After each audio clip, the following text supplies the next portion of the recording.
Shalom, this Officer 500 for Alabama, the UK. We in Austin, Texas. We in the South, for the down South cookout. Let's give that a hand. You know what I'm saying? Most side cry. Shout out to Captain Yatazak. Shout out to the whole, you know what I'm saying, Houston School, Austin School, the whole Texas zone. I'm here with this brother right here from Louisiana. You know what I'm saying? Just we'll start off like introduce your name, your rank, for people that don't know who you are. You know what I'm saying? And anything what you want to mention. Kind of Precinct Officer 1000, ISUPK, Louisiana. Officer Kawan out of Shreveport, Louisiana, under Officer Nakawan. Most side Christ. Let's go. Okay. To start the interview, could you tell me a little bit about Louisiana, about the zone you're in, and what kind of the struggles you face either with dealing with the oppressor or even dealing with our own people trying to wake them up out of the world? Well, I mean, I've been in Louisiana for the past 4 years, originally out of Florida, but man, Louisiana, Shreveport is a high crime. The brothers and sisters out there, it's crazy. Like they all they want to do is get crunk, be partying, you know what I'm saying? And they want to hear the truth. You got a few here and there that, you know what I'm saying, we ain't been able to break ground out there in Shreveport yet. Probably the next weekends or whatnot.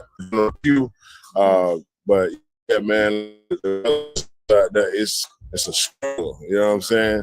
We mostly did camp in New Orleans, and with New Orleans, it's mostly a tourist town. Right. So the brothers and sisters that we actually speak to in New Orleans, a lot of them not from our zone, and you give them the information for the zone that they actually live in, and you never know whether they're gonna follow up or call or whatnot. So it's a struggle as far as Louisiana as a whole, because like religion or just culture, their culture is violence. You know what I'm saying? A whole bunch of sodomy going on out here, man. It's crazy, but it's like everywhere in the world. Yep. But at the same time, we're going to put this work in. We're trying to get this wake up, man. Like I said, we're going to break ground in Shreveport soon, per General Q.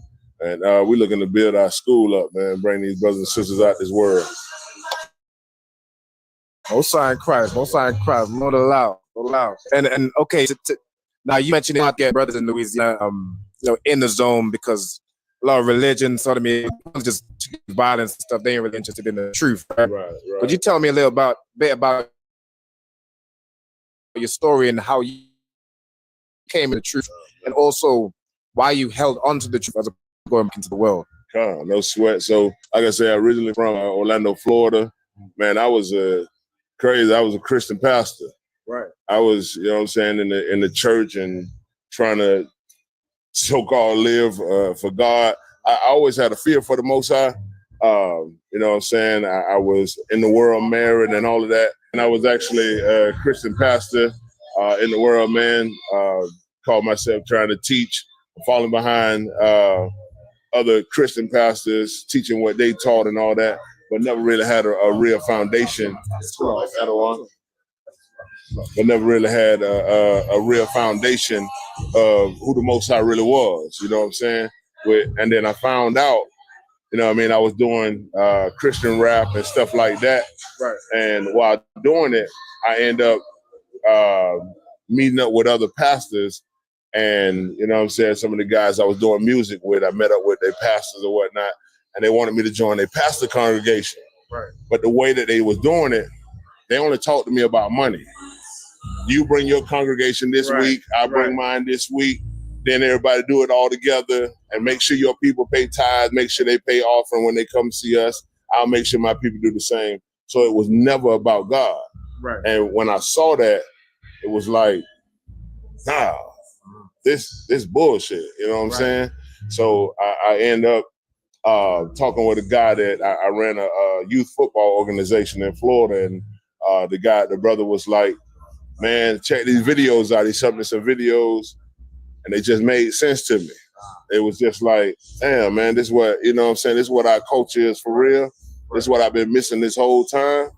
So when I learned the truth, I was watching ISUPK, all the other groups, and the guy used to be like, well, just chew up the meat, spit out the bones type shit. And I always be like, but them niggas ain't right. You know what I'm saying? Right. And I always told my brother, shout out to Officer 500 Canuck in Orlando, Florida, man. I always told him, me and him was in the little individual like group, ourselves at the time. And I told the brother, I said, man, if this shit don't work out, I'm joining ISUPK. Right. I mean, that was because I always understood that this was the foundation. This is where it started. And end up, it didn't work out. Had a quarrels between some sisters and the brothers. They was bitch made, you know what I'm saying? So there was no real counsel to fix it. So we separated and then came into the truth, man. I called Captain Kazazar. I was in South Carolina at the time, was doing some traveling. And Captain Kazazar told me what to do. I hit up Officer Dawada. At the time, he was in South Carolina. He gave me instructions where the meeting met. I went, got in all black, handed out flyers. And I've been 10 toes down ever since, man. The ISUPK under Commander Junior Hunter, it's like no other place on the planet. You feel me? Like, right. I've truly learned the meaning of serving the Most High God first and foremost. So like it's a fulfillment. Like that peace that passes all understanding is serious business. You know what I'm saying? Like throughout my entire life, I felt like I knew I wanted to serve God, but I never had the print. I never knew how to read the Bible, how to understand that it was a culture. It was our culture.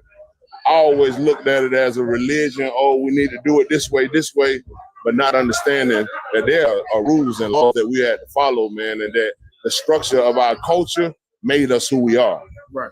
And once I learned that, man, like this body, these brothers, these sisters that's in the school, man, it's unmatched. It's like nowhere else on the planet. And I don't understand how people can come in here and leave, because this is family that most of us never had. You know what I'm saying? And it's real and genuine.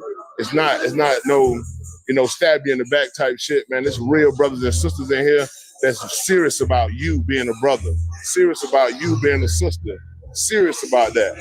And I thank Commander Junior Hunter, man, the men above me for that, because that foundation that was instilled in me from South Carolina to under Officer Dawada, Officer Natazar, to Florida under Captain Shawar, Officer Rakabia, Officer Kazak, them brothers, Officer Thawashab, then here to Louisiana under Officer Captain Kahan, Officer Martabar, Officer Nakawam.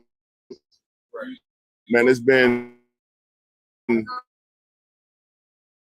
nothing but real.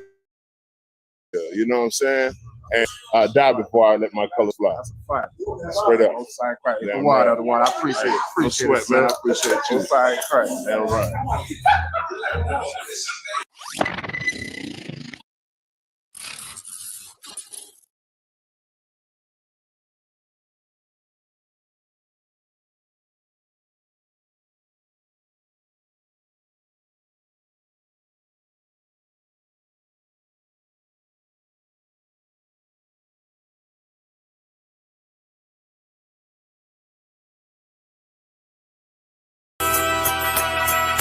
Okay.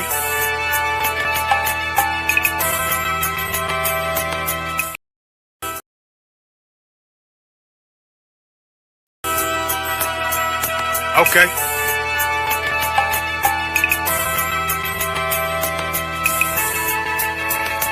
Homie, I've been... There's a king that's coming back to save our people. Now, we should be preparing ourselves for the return of our king, not stuck up in these denominations and religions that's destroying our people and destroying our nation. So when we are in this kingdom and our brother and sister is doing wickedly in this kingdom, we must tell them, look, the world is expecting you to stay docile, to stay stupid. That's what Christianity teaches our people.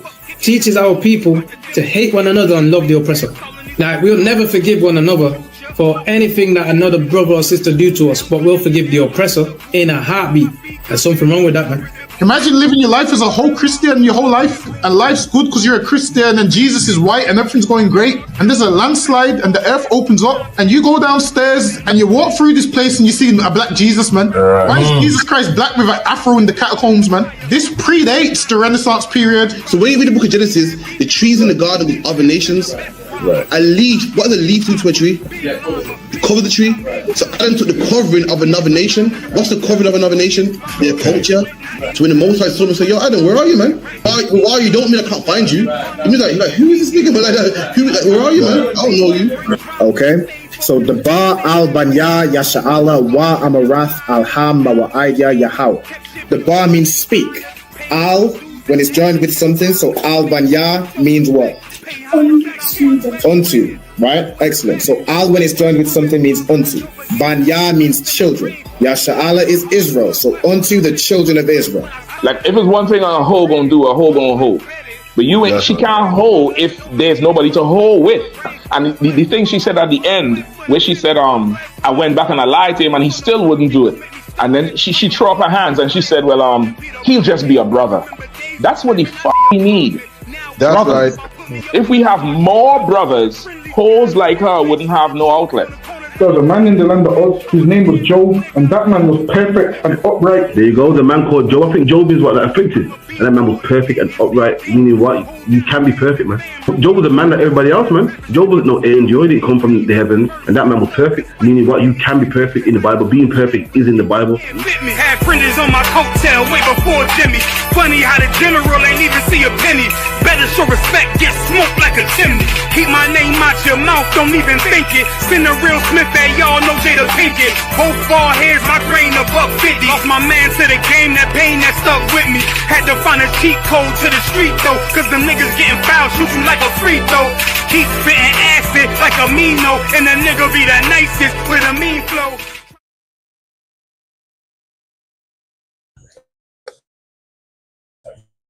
All right, this is Officer Raal Bana out of the UK. I'm with my brother right here, Taza Doc out H-Town, Houston. Right. You feel me? We in Austin, we in Texas right now. We in the you know what I'm saying? For those that might not know who you are, could you introduce yourself? You rank your zone.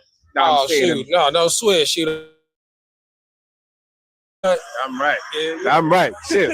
I know what this brother talking about. God damn. Why is a motherfucker? All right, don't sweat. Now, you from H-Town, you from Houston, you under, you know what I'm saying? Dealing with the mindset that our people have towards the truth. You know, we all up in Christianity, we all minds are destroyed in everything we into. Right on. What are the main struggles you have dealing with? You know what I'm saying? Well, I'm gonna put it like this, like scripture said in the knowledge. You understand? So the hugest complex, because we in the Bible Belt. You know what I'm saying? The South is the Bible Belt. You know what I'm saying? For Christianity, you feel me? So it's a lot easier for our people to believe that they're the Gentiles in the book, rather than the sons of God and the children of God in the book. Right. You know what I'm saying? Because to be a Gentile means that, okay, I'm a wretch, you know what I'm saying? I'm a heathen, and I got mercy and I can kind of do what I want to do. But to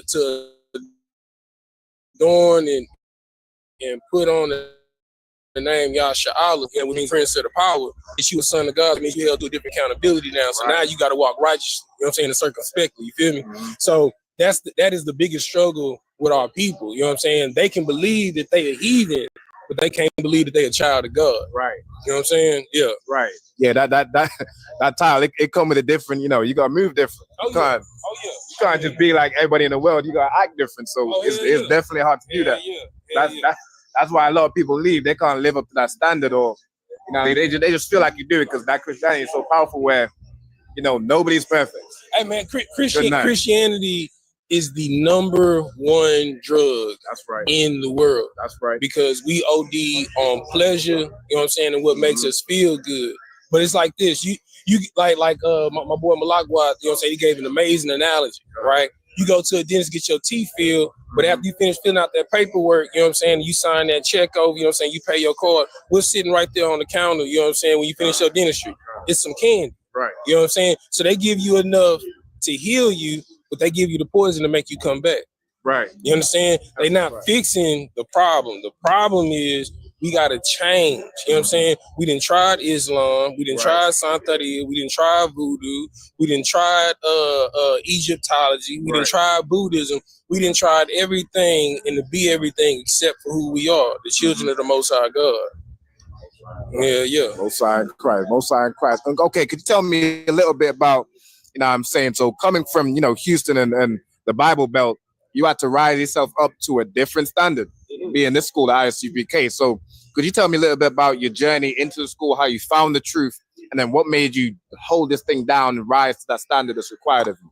Oh, no sweat. So when we first came to school, it was only 2 brothers in Texas. You know what I'm saying? Shout out to Officer Shadiyala, Officer 5000 Shadiyala in Dallas. You know what I'm saying? He's the only other 2 brothers that was originally here that's still here. We're going to speak on that other brother. You know what I'm saying? So in Houston, it was myself, Captain Yatazak, Shapat, Malakwath, Gabawar, Officer Mathia, and Officer Adiyar. We all came in the truth together. And within those 7 brothers, we all knew each other from walks of life. So you had Officer Adiyar, Officer Gabawar, they grew up together. You know what I'm saying? And then when they was in high school, they do cap. You know what I'm saying? Right. Mathia is my childhood best friend. I done known him since the 3rd grade. You know what I'm saying? And then, like, you know, me and Shapat, you know, we know each other from the world, you know, handling business. You feel what I'm saying? Right. So we all like, we came, like, I was in Egyptology, you know what I'm saying? Cap was a PK. I'm a PK, but, you know, he was coming from the Christianity standpoint. And then Gabawar and Adiyar, you know what I'm saying, they was in a fake Israelite group at the time. You know what I'm saying? Right. So they was challenging us because we all friends. So, you know, we talking shit online and talking shit, we get around each other. And then one day, you know what I'm saying, like, we just had a real serious conversation and we just broke it down and we just came to a mutual agreement. You know what I'm saying? And then we started breaking down the scriptures because I didn't come into the truth from some mystical thing that just happened. You know what I'm saying? You know, Christianity, like, you know, the spirit came over me. No, I came into the truth because, like, I'm a hardcore historian. And the more and more I study history, the more and more the things that are in history, the more and more it lined up with stuff that I was raised and brought up in reading the Bible. Right. So, of who you are. Right. It's not a matter of what you think. It's not a matter of what you feel. It's not about what you believe. But here, this is Israelite School of Practical Knowledge. That's right. You know what I'm saying? So here we teach you how to practically apply the knowledge. You know what I'm saying? And we practically teach people who you are. You know what I'm saying? Because we've been the Negro. Yep. You know what I'm saying? We've been people of color. You know what I'm saying? We call ourselves African Americans. Right. You know what I'm saying? But we don't have a true nationality. You know what I'm saying? And they didn't hear that because we the real children of God. The scripture says in the last days that I know thy works and thy tribulations. You know what I'm saying? But in thy poverty, but thou art rich. It's because our culture is rich. We are the salt of the earth. You understand? Everybody takes from our culture. I mean, here they got people in China putting the process in their hair to get afros now. You know what I'm saying? Right. You feel me? Like everybody moved to our beat. You know what I'm saying? So if everybody sees our power, you know what I'm saying? It's time for us to wake up and see the power within ourselves. Right. You know what I'm saying? And when we came into the truth, it was undeniable. You know what I'm saying? And the Lord within, I'm going on my 10th year. It was just 7 brothers in Houston, and then Captain Yashimar and Officer 5000 Ashiar in Dallas. And then it was just an explosion down here, bro. You know what I'm saying? Right. And now we got Dallas, Houston, Austin, Killeen, Rio Grande Valley, Mexico, San Antonio, Beaumont, Port Arthur. You know what I'm saying? And it started with 2 brothers and then one that held it down in Houston. You know what I mean? One that held it down in Dallas, Officer Shadiyala. You feel me? So, you know, for people out there that be like, well, I'm just one person. What can I do? You know what I'm saying? Elijah was one man by himself. He thought he was by himself. Right. And the Lord reserved brothers in caves and he re-rose back up the truth. You know what I'm saying? He wiped out all of the priests of Baal. So it ain't about, you know what I'm saying, am I just one person, but are you that one person to hold 10 toes down for the Lord? And the Lord approve you. You feel me? Yeah. Outside Christ ate the water out of one. The water.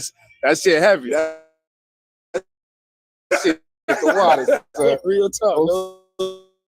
Outside Christ. Hey, Shalom, how about you?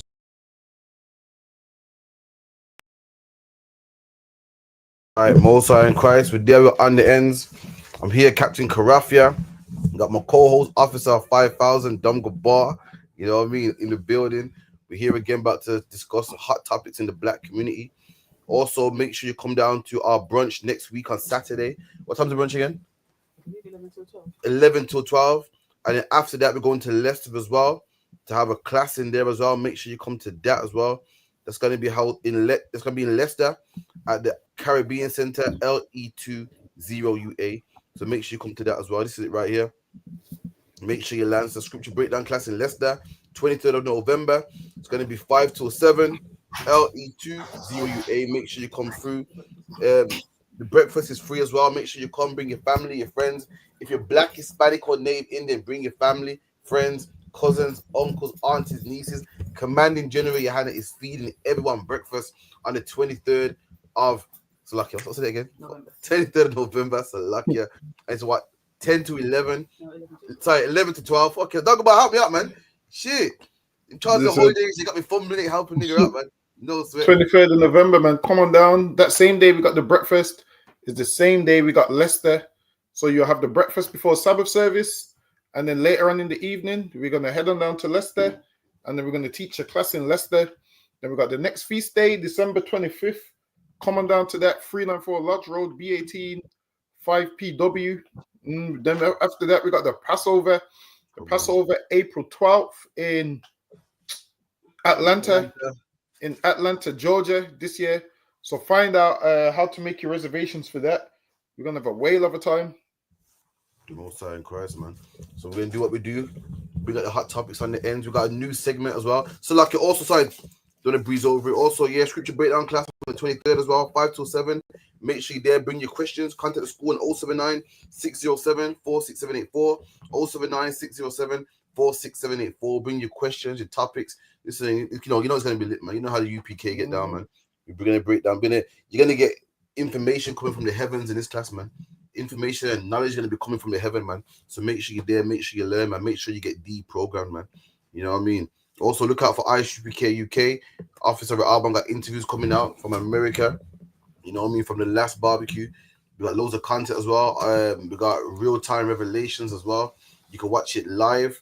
I believe, I can't remember. I believe it's 6 till 7 on Monday and Thursday. 6 till 7 on Monday and Thursday. Find it on TikTok Live.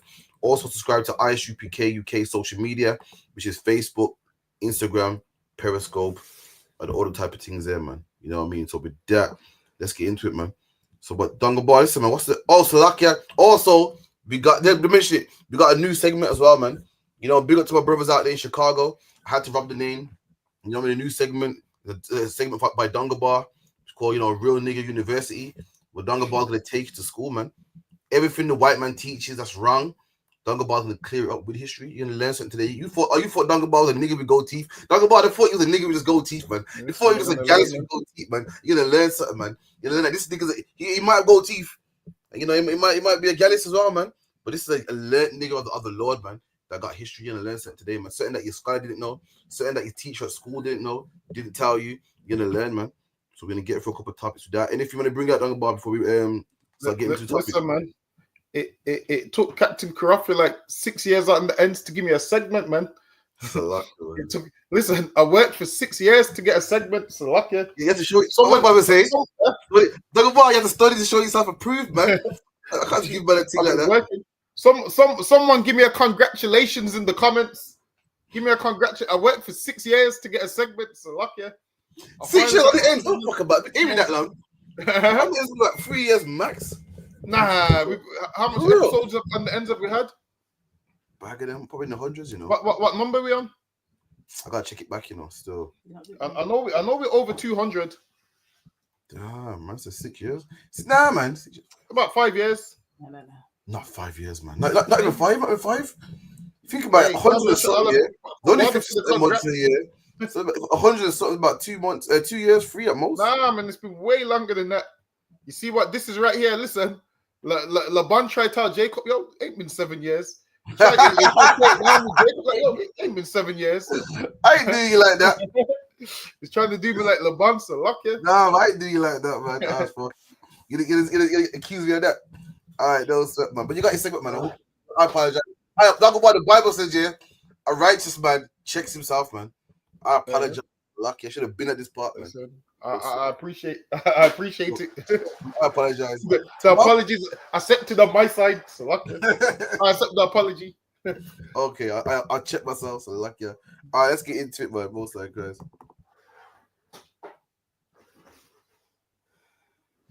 Look at what I just saw now. And this is what we eat to. I don't even understand what is going on here, honestly. I don't. Damn. Look at that, man. Let me play it one more time. Look at what I just saw now. And this is what we eat to. I don't even understand what is going on here, honestly.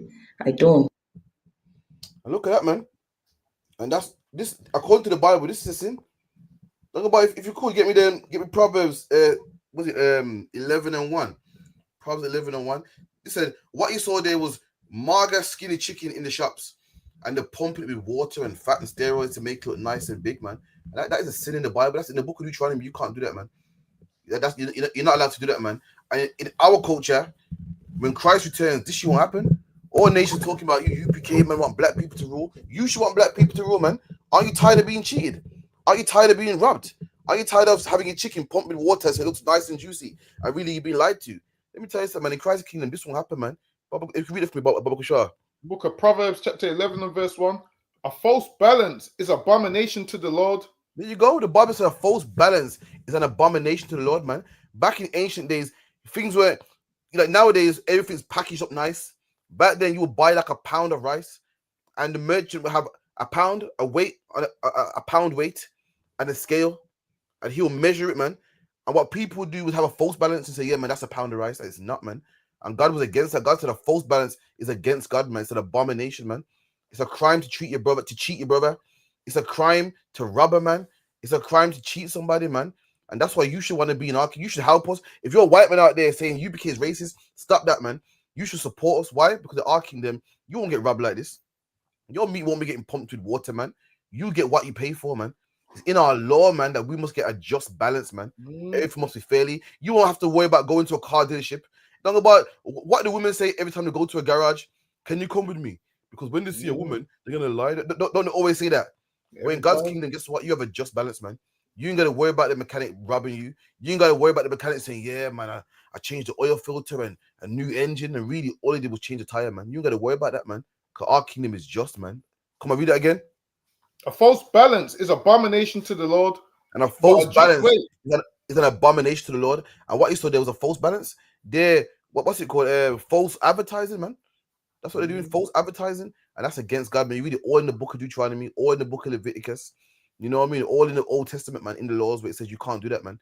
If you buy a car and the mileage is low, you can't have your Indian friend mess with the mileage, man. You know the Indian men are good at messing with the mileage and sell it on, man. You can't tell them, man, yeah, you know, it got full service and really it don't, man. Why? Because all those things are just balance, man. You got to be fair to a brother. The Bible goes, you can't sell a brother a garment in diverse sorts, man.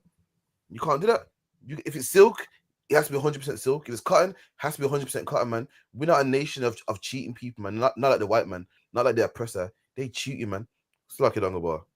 It's mad. They're pumping the chickens on camera, and it wouldn't surprise me. And it makes sense. We all know that the chicken that they're giving us, something ain't right, because how are you producing so much chickens that in KFC they got so much chickens they can throw or dispatch away at the end of the night? Like, you should know it's not accurate. So they are doing something, giving them growth hormones and everything else. And when you go to Asda, the chicken looks so rubbery. And what you will find is people that have farms will tell you that the chicken that they get on the farm or whatever tastes way different to supermarket chicken. So who knows? The chicken that we could be eating could be pumped, but it is lawful to eat. If they tell you it's chicken, but just know the white man ain't gonna do nothing fairly. Just know that he's trying to make money quickly. So what's he gonna do? He's gonna sell you anything. This is how we had that scandal a few years ago. Remember, the beef burgers was horse meat. Con. Yeah. A few years ago, you thought you was eating beef, and it turned out you was eating horse meat, and nobody was none the wiser. And this is what the oppressor does, man. He'll be mixing the food with everything. He puts all kinds of things in the food, and you will never know. And this is why the Bible talks about we're going to eat defiled bread amongst the Gentiles, meaning half the stuff that we have, we don't even know what it is. And this is why we need our own kingdom, man. We need our own kingdom where I know, all right, then if I go to this brother's farm, the chicken's chicken, the lamb's lamb, the goat's goat, and I know, all right, then if I pay for this much worth of chicken, I'm going to get that much worth of chicken. Because nowadays, not even just with food, everywhere you go, everybody gives you an unjust balance. Like, for example, even when you go to food shops and you try and get an oxtail rice and peas, it's an unjust balance. You see how much pieces of oxtail you get? It's mostly bones, man. Bones, man. Bones with the gravy. Have you been there where you get this bones with the gravy? What you're paying for is the rice and peas. You're paying for the rice and peas. That's an unjust balance, man. I ordered oxtail. Right. Listen, I ordered oxtail, and what you charging me for? Why you charging me so expensive is because I'm having oxtail, which means I'm meant to have more oxtail than the rice, man. Listen, you give me the other way around. To me, that's an unjust balance. In the kingdom of heaven, I need more oxtails. So lucky. Absolutely, man. And what you brought up was big. This is the scandal that happened in the UK. What he's referring to, it says the horse meat scandal occurred when meat from horses were mistakenly Dungabar, mistakenly labeled as beef. Let me tell you something. How can horse be mistaken for beef? Let me tell you something. You don't cook horse, man. Horse meat is not supposed to be eaten. Listen, horse is like dog. It's illegal to have horse. You've never seen a horse on the shelf. You've seen beef. You've seen turkey. You've seen even pork. But horse has never been sold as meat. So how could it mistakenly be misplaced with beef? You feel me? If pork got mistakenly with beef, that makes sense. Because people chop up pork and eat it. If pork chops was mistakenly swapped for lamb chops, that would make sense. But horse meat, you don't kill horse for meat anyway. So this is, the white man's the devil, man. Mistakenly labeled as beef and entered the supply chain. The horse meat ended up in different products sold in the UK and was initially identified in Ireland. The scandal stretched across Europe and beyond. 2013, the scandal revealed a blind spot in the current EU food. So the point I'm making is, this is what the oppressor be doing, man. This is what it does. It lies, talking about, oh man, sorry, we accidentally labeled this meat wrong. But you don't cook horse anyway. How could you mistakenly label? It's like saying, oh shit, we got the dog meat mixed up with the beef. When you don't cook dog anyway, man. That was purposely done. Don't let these words like mistakenly and all that stuff fool you, man. That's the oppressor. He deals in unjust balances. That's how he deals, man. Even look how he deals with people that work a 9 to 5. Imagine this: you work full time, 30 something hours, you get a 1 hour break. That's a man dealing unjustly with you, man. Then Dungabug, this is what you get, 4 weeks, man. 4 weeks holiday. So imagine that, how much weeks in a year? 50 something. 52. And you get 4. So I mean, he gets to slave you for the other 40 something, man. Come on, man. That's unjust, man. And gives you an hour break that you don't pay you for. That's not a break. A break is saying, oh, Father, for your work, man. I appreciate your work. You know what? You chill, and I'll pay you for it, man. This is my appreciation to you. If you're not paying me for my break, then really, I'm off the clock for an hour. I'm off. I'm not working for an hour. That's not a break. A break is when you pay somebody, and that's how they deal with blacks and Hispanics and Native Indians, man. That's what it is, man. If you want a righteous kingdom, a kingdom where man are treated fairly, where man get a good wage and get treated fairly, and you know that the chicken you eat is chicken, and the beef you get is beef. You ain't got to worry about being horse meat. You gotta help Christ the kingdom, man. If you're a white man out there and you're tired of being cheated, man, you gotta send some money to the ISUPK, man. We'll give you the bank details, man. You gotta help us bring Christ the kingdom, man, and you might get your justice, man. So luck, yeah. And you know what's crazy as well? With the whole work thing, does your slavery try and say, oh, you must come to work 15 minutes before your shift? Yeah, what kind of shit is that? Yeah, I'm getting paid for them 15 minutes. If I'm coming 15 minutes before my shift, best believe I'm leaving 15 minutes before my shift finishes. Don't tell me my start time is 10 o'clock and you're telling me I must be in the building. That's the craziest thing ever. Listen, I read it all the time. You see every slavery I go to, and they talk about, oh yeah, you must be in work 15 minutes before your shift. I see it and I laugh because ain't no way I'm gonna do that, man. Listen, if anything, I'm usually running late 15 minutes before your shift, and this is in their notes. And if you're expected to stay over, you must stay over. I'm like, are these like crazy? I ain't staying over. Damn that. Imagine the put in there that, oh, you must be willing to stay over if something occurs and you have to stay over. Nah, man, listen, we ain't no good slaves, man. We have a life outside of work. Listen, man, I'll be ready to clock out as soon as it's home time. So lucky. And then that's mad. Guess who don't stay? The manager. the man who meant to love the job, and you know, he tell every day he's telling you who job this is. He's telling you who runs things, telling you who the gaffer is. When times are hard, he don't want to stay. He got commitments. And then imagine this: if you come to work 10 minutes before your shifts, you do that 6 times. That's an hour, man. That's what, a £15 that you work for free. You do it another 6 times, another hour for free, man. They're robbing you blind. Why have a schedule if you're gonna play me? And I think they know it too, man. For some reason, I think they know it too, man. The press of the devil, the Bible speaks of, man. I'm pretty sure they know it, man. Got man working for free. So luck, yeah. You ready for your segment, Dangle Boy? You ready for it? You all hyped up? Sorry, say that again. You ready for your segment? Yeah, go ahead. All right, cool.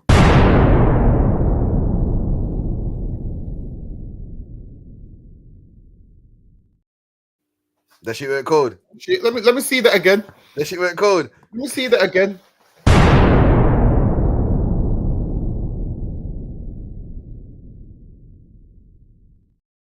Oh, that's cold. I might have to phone my mom and tell her I made it. So lucky. Let me see it one more time. Let me see that one more time. That shit's cold. I'm gonna move the number from the screen so you can see it proper. 1 second. Let me see. That's in the scroll roll out and everything. Come on, man.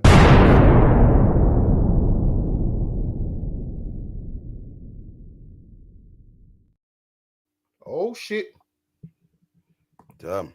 So this is the segment now. Real Nigga University. You know, we're going to show you some things that you've never learned in your life, man. Let's break it down for you right now. Come on, let's go.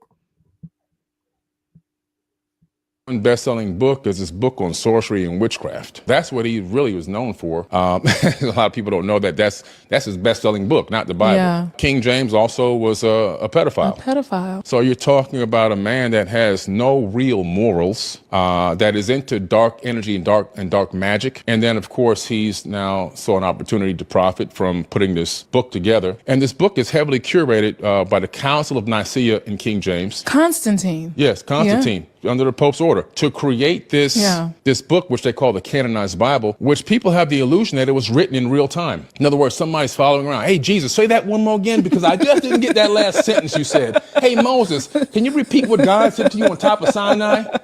I mean, come on. Yeah. The Bible was written long after these people were dead and gone. And when it gets down to being a prophet, I can predict that I'm going to pick up this glass of water and then I can pick it up. Prophecy fulfilled.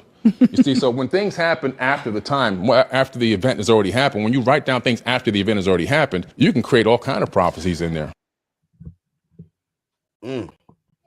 So as you can see, this man here is a scholar, suit and tied up.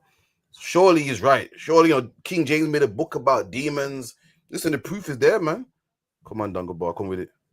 So what he said, he goes, King James made a book about demons, and King James was into sorcery and magic.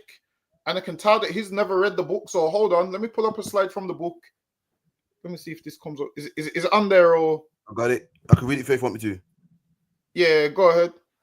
I see ye condemn them. So hold on, wait a minute. First of all, let me give the backdrop. So now, King James. First of all, you need to do a bit of research, and then you need to find out why King James wrote this book called Demonology. Now, this book was in response to a book from a man that wrote a book called The Discovery of Witchcraft. So a man wrote a book called The Discovery of Witchcraft, saying, demons and witchcraft, it doesn't exist. It don't exist. So King James wrote his book saying it does exist. And King James goes, there's devilish acts that people do, it exists. So he wrote this in response to a book called The Discovery of Witchcraft. So that's the backdrop to why he even wrote the book. Hold on, go ahead. I see ye condemn them, all that are of the counsel of such crafts, No doubt, for as I said, speaking of magic and consulters, trusters in overseers, interers, or sorcerers, up of these crafts, folks, are equal guilty with themselves. So now King James wrote this book. He wrote 3 books inside one, and he was saying that people that do these acts are guilty. Hold on, let me see if I can skip down to what I want. Hold on, give me this one actually. Upon the subject of how a convicted witch should be punished, James was emphatic. They fought to be put to death. So now King James wrote this book, and King James didn't believe in magic and dark arts, because King James said the people that do it ought to be put to death, which goes against what that man said. Read that part one more time. Upon the subject of how a convicted witch should be punished, and King James said this is how a witch should be punished. So if King James believed in witchcraft and King James was a witch, why is King James talking about punishing these people? This right here is in the book Demonology. That's how you know that man's never read Demonology. If you open the book Demonology and you go to this 6th page, which is still in the introduction, this is what you'll see in the introduction. Slaki, go ahead. James was emphatic. They ought to be put to death according to the law of God. Well, why is King James talking about demons and witches should be put to death according to the law of God? Which lets you know King James didn't believe in dark arts and magic like this man said. King James was punishing people that was doing those things. King James was punishing people that was fortune tellers, that was into witchcraft, that was doing all of those kind of things. He punished them, and he said that it's against the laws of God. That's what King James said. Go ahead.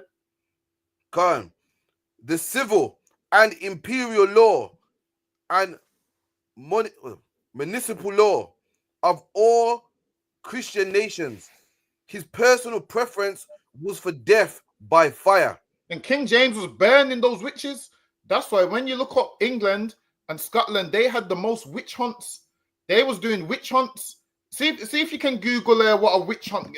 See if you can get me the definition of a witch hunt. So now, if King James was believed in witchcraft and believed in doing it and doing sorcery, why would he be known for I believe it was called the Berwick witch hunts. They used to do witch hunts all over Europe. And King James used to sit in those witch hunt trials, and he used to punish those people by putting them to death.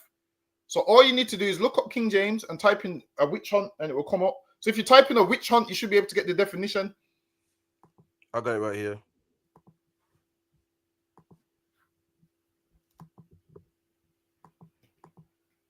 A witch hunt or witch purge is a search for people who have been labeled witches, or a search for evidence of witchcraft. See? So now King James went on the search for people that was doing dark arts and magic and witchcraft. He went on a witch hunt. So all you have to do is read the book. All you have to do is type in King James witch hunts, and that's what you'll get. Hold on, let me get another slide. Bear with me.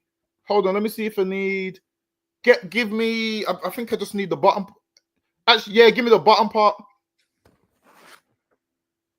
I have put it in the form of a dialogue, which King James put it in the form of a dialogue. You put it in a dialogue between 3 people. So there was one that was he wrote it like a question and answer method. So one person would ask questions, the other person would answer. He wrote his book in that method so people could understand it. Go ahead. And have divided into 3 books. The first speaking of magic in general and necromancy in special. The second of sorcery and witchcraft. And the third, I can't remember old English, what's that say? Contains a discourse of all these kinds of spirits and specters, spectres, like that appears and troubles persons, Salakia, the old English tripping me up, together with the conclusion of the whole work. My intention, and he goes, my conclusion with this whole work, go ahead. My intention in this labor is only to prove 2 things. And King James said, with this work, he only wants to prove 2 things. Go ahead. I have already said, the one that such deviseth arts have been and are, the other what exact trial and serves punishment they merit. So lucky. So now King James said there's two things is this about these arts and what severe punishment they merit, which means King James was punishing people that was into witchcraft. He weren't sitting down there with a Ouija board like people are making out. Well, it's people who say that I've never read the book. Let me get one more slide. People who say that I've never read the book. So this is the conclusion of the book. Go ahead. Well, I have made this conference to last as long as leisure would permit, and to conclude then, since I am to take my leave of you, I pray God to purge this country of these devilish practices. And King James wanted to purge his country of these devilish practices. So how did King James practice witchcraft? When King James was trying to purge England of these devilish practices, he was trying to purge England and Scotland of these practices of witchcraft. Go ahead. For they were never so rife in these parties as they are now. So King James was punishing people for witchcraft. King James was punishing people for dark arts. He weren't taking part in it. Now, when you look up the history, that's what demonology is about. Demonology is about King James punishing people that worship witches. He even checked the judges that was scared to prosecute the witches, because there's like, if we prosecute them, what if they put a curse on us? King James said to them, right, if you believe in God, they can't put no curse on you. Punish them witches, man. And he went throughout his country, purging the country of witches. This man also said in the video that demonology is King James's best-selling book. That's a lie. First of all, the Bible is the best-selling book. So I don't understand where he got those numbers from. Demonology didn't even sell that much copies. The Bible is his best-selling book. So he goes, King James, he said King James believed in demons, and then he wrote the Bible, and he don't even know why King James translated the Bible. This is why King James translated the Bible, because in England, the people wasn't happy with the Great Bible. They wasn't happy with the Geneva Bible. This was Bibles before King James' time. So those people wasn't happy with it. So what did King James do? King James called the council and said, all right, this is what we're going to do. We're going to get the best scholars, and we're going to have one Bible for England. We're going to have one authorized Bible for England.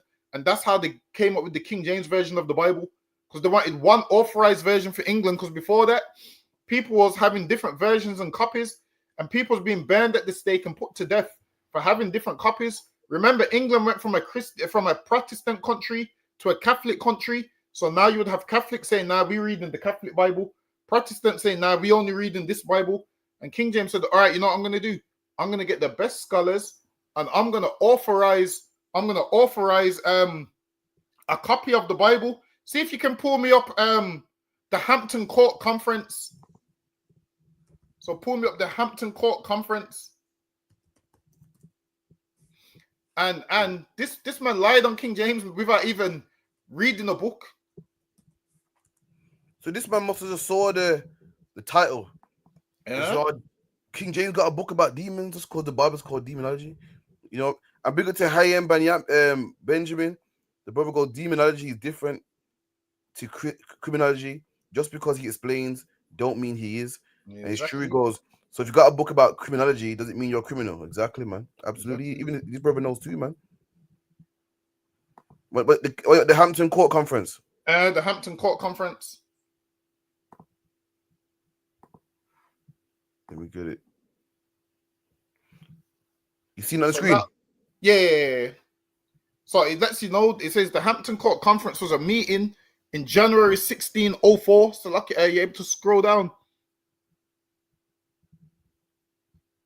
More? Yeah, I can only see the Hampton Court Conference part. Oh, don't sweat.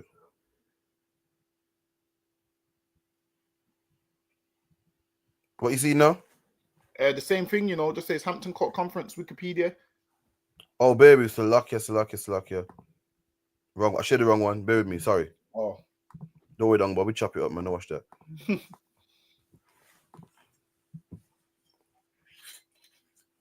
So here it says the Hampton Court Conference was a meeting in January 1604 convened at Hampton Court Palace for discussion between King James I of England and representatives of the Church of England, including leading English Puritans. The conference resulted in the 1604 Book of Common Prayer and the 1611, the King James Version of the Bible. So that's why they translated it now, because why? In England, everybody wanted to read different versions, and people wasn't happy with the versions that they had. So King James said, all right, no sweat, I got you. I'm going to get the best scholars, and he got the best Hebrew, Greek, and Latin scholars. So much that they was educated in Hebrew, Greek, and Latin, and then they translated the Bible, and that's why you have the King James Version of the Bible. It had nothing to do with King James wanting power and what this man said. It had nothing to do with one step minute he believed in demons and blah, blah, blah, blah, blah. That makes no sense. You need to read the book of Demonology before you talk about it. Demonology was about King James punishing demons, man. That's right.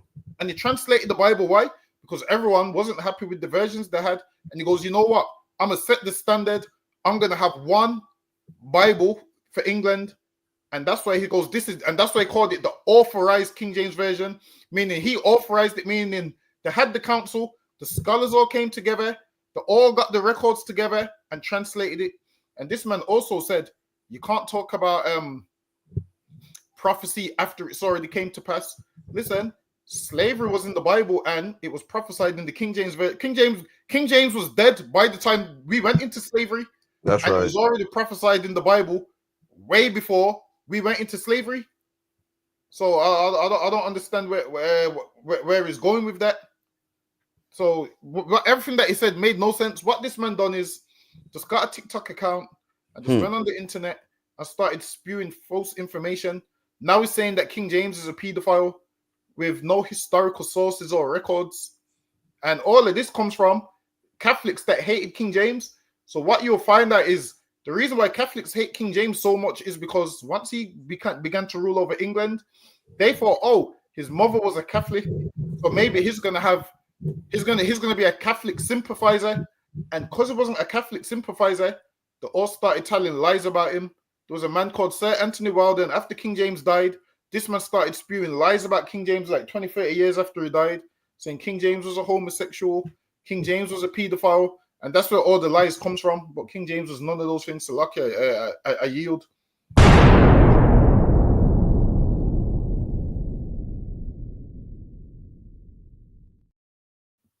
And there you go, man. Every week we're gonna unravel these liars, man. These liars think they can put on a suit and tie and jump on a podcast, and black people are like, yes, deep, man. So Dr. So-and-so said this, man. Wow.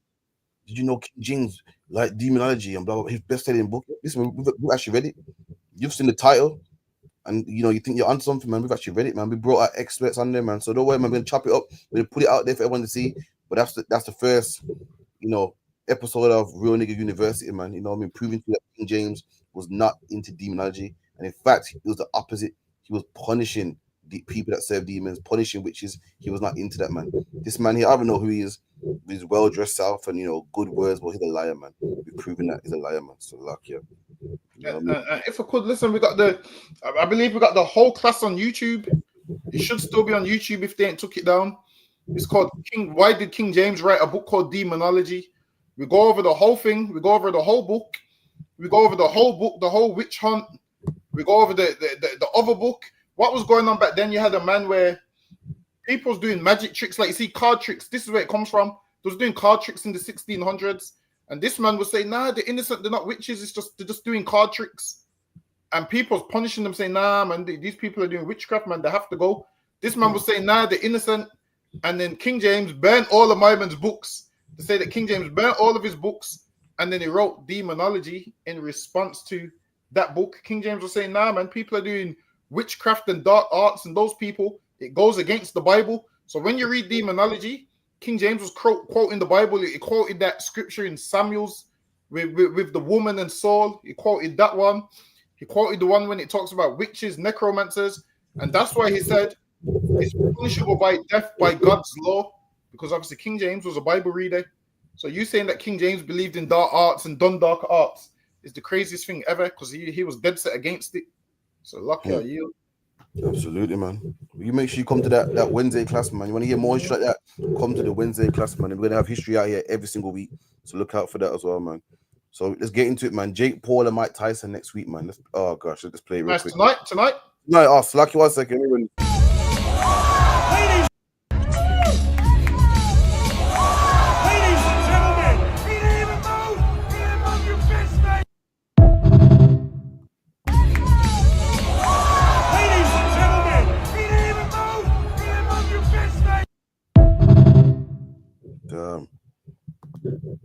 Go on, Nunga boy. If you can, I'm trying to find the scripture real quick. If you could, just Boy, listen, Mike Tyson's a scary dude, man.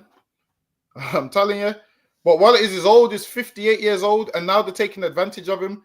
You're gonna make someone who's 27 fight a 50-year-old, a 58-year-old, and this is what Edomites always do. They always try and find that great white hope, and they know in their prime, a white man could never step to Mike Tyson in his prime. So what do?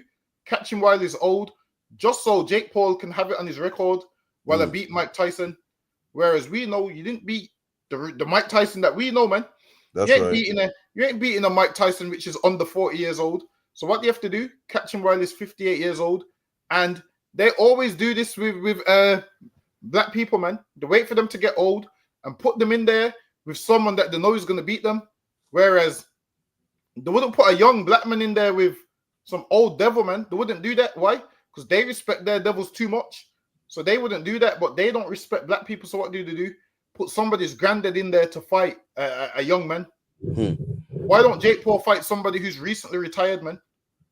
Why don't he fight somebody who's recently retired? But these that have been picking on the vulnerable for years. Even when you read it with Moses, they said what? They picked on the weakest amongst them, man. That's the scripture I'm looking for. Like you know what it is?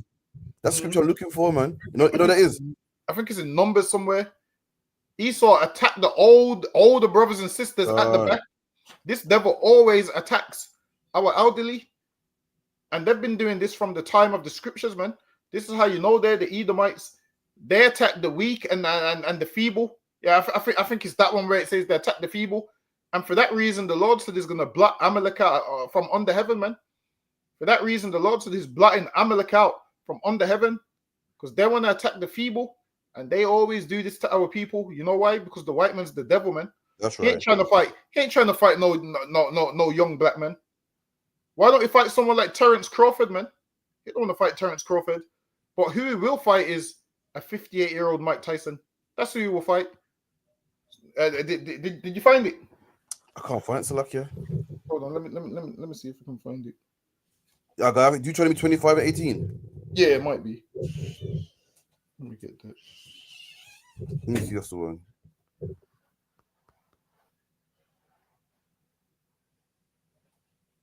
Yeah, Khan. So this Deuteronomy 25 and 17. He says, remember what Amalek did unto thee by the way, when you were come forth out of Egypt. Salakia.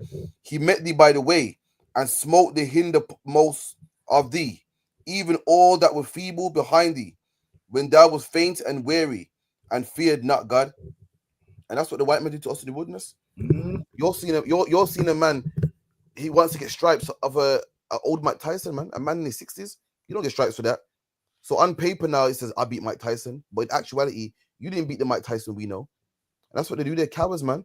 And when we was in Egypt, we was all walking in a straight line, man. And you know anything about walking in a straight line and trekking for miles. The people that can't keep up end up in the back. The people that can't keep up end up in the back. And what do you have? You have a big gap in the line, man. You start off everyone in a nice line, and then the people that can't keep up fall behind, and the young people, strong people end up in the front, man. And it ends up a big gap in the middle. And that happened in the wilderness. There was a big gap to all the strong people at the front, and we didn't know what was happening to the young people at the back, the feeble people, the elderly, the feeble people at the back. And what did the white man do? Kill them, man. You saw the old ones lagging behind. You saw the children lagging behind, the women lagging behind, and killed them, man. Just like Jake Paul, man. He sees a black man that used to be strong, that he could never test in his young days, but he goes, yo, I want to mess with him, and I want to get stripes off him, man. Just like what Indian man do. Indian man love to gang up on black people, man, 10 to 1. He gives it the full strong. Yeah, man, we beat up that nigga, man. Yeah, full strong. But you can't have him one-on-one, man. And that's what these heathen do, man. They see you by yourself. It's like a lion. That's why the white man likes to put lions in cages, man. Likes to make lions, jump through hoops in the circus. It makes you feel strong. Like, look, I got this lion under my thumb. That's how he feels, man. He can beat up, Mike Tyson, the heavyweight champion, got the most first-round knockouts in history. It makes him feel good, but he wants to fight the old Mike Tyson, the old Mike Tyson, a feeble one, a broken one, and that makes him feel good, man. So luck, yeah. Why don't he fight Daniel Dubois or someone, man? Why don't he want to do that? Because he knows what will happen. So what does he want to do? He wants to fight Mike Tyson. Even all the MMA fighters that he fought was all old.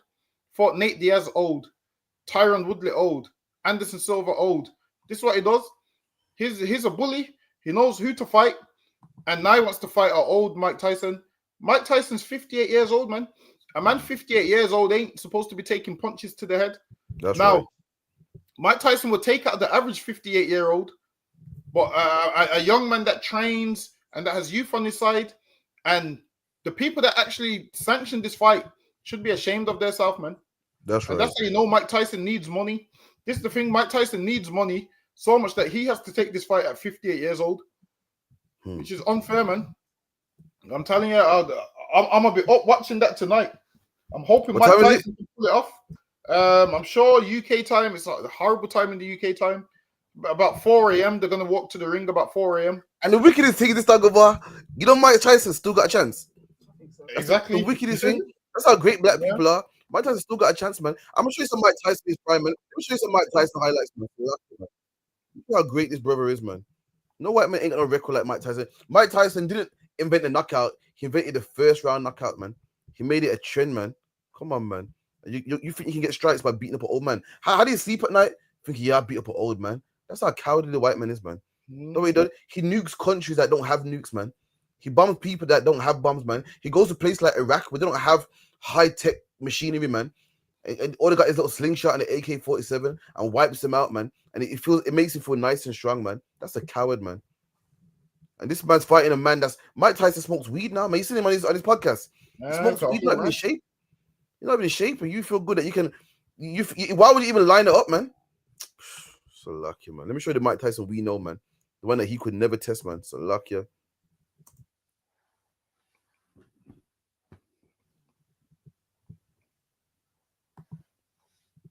Look at that hand, Dagobah, man. Come on, man. Oh, so lucky, Dagobah. Just for my audience, if you can let them know what tribe Mike Tyson is, Baba Kushar. Listen, Mike Tyson's a Benjamite, man. His father was I believe it was a Jamaican cab driver. But obviously, his father left his mom when he was young, and then she got with another man. But yeah, Mike Tyson's Benjamin, man. Look at him uppercuts, Dagobah, man. Come on, man. In his prime, Mike Tyson used to do what 1,000 squats a day, man. In his prime.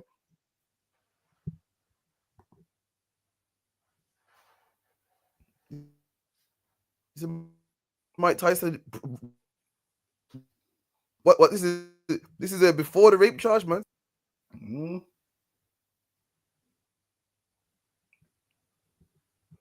know what, Mike Tyson's a scary dude. Tyson's so lucky, but I can't. Did you see the Mike Tyson's a very crazy man. Did you see when Mike Tyson threatened to rape that man? He goes out, he will do whatever to him in front of everybody. You see? Yeah, it's nasty, man. That's nasty, man. Mike Tyson goes a little too crazy sometimes, man.